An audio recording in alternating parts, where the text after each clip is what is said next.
Video we said we are going to look at potential energy. So when an object or a weight is held above the ground, let's say we have this ground here and we are holding the object here, we say it has energy because when you release it, it has the potential to raise another energy. Let's say here we have a pulley. Oh no, let me not draw it this way. Let's say the object is here, and here we have a pulley system, and we connect the object to a lighter object here on the ground. What happens when you release this object? It's going to fall to the ground, right? And this is going to rise. It's going to rise like that, right? That rising is work being done. So it's work being done, right? So what that means is the mere fact that this object, we were holding it here, it has the potential to do work when we release it. Because when you release it, it starts doing work. So which means the mere fact that it was above the ground, it possesses energy. And that type of energy is called potential energy. Just like a spring. Let's say this is the natural length of a spring. If you squish the spring, it will be something like this, right?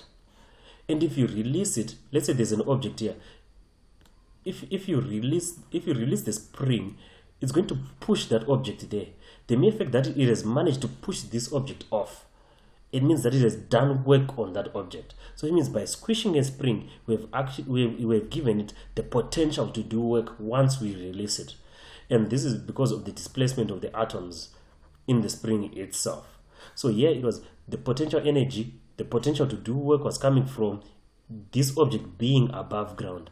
This spring is because of how we have squished it and displaced the atoms. We've now squished the atoms like that. So we have given it potential energy to go back to what it usually is, or the atoms to go back to where they are supposed to be.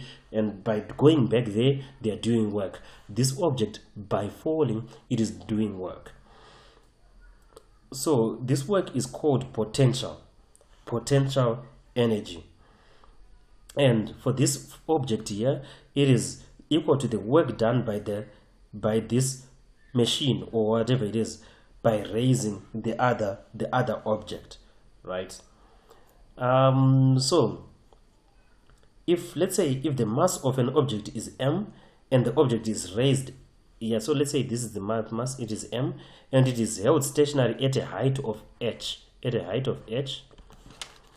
above the ground. The energy released when the object falls to the ground is equal to the work done. So let's look at the work that this object is doing. This object M.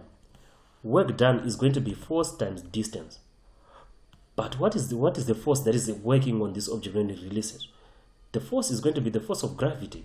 So this is going to be equal to the weight of the object times what is the distance that this object is going to travel. It's going to travel a distance of h, right? The way it is falling, a distance of h.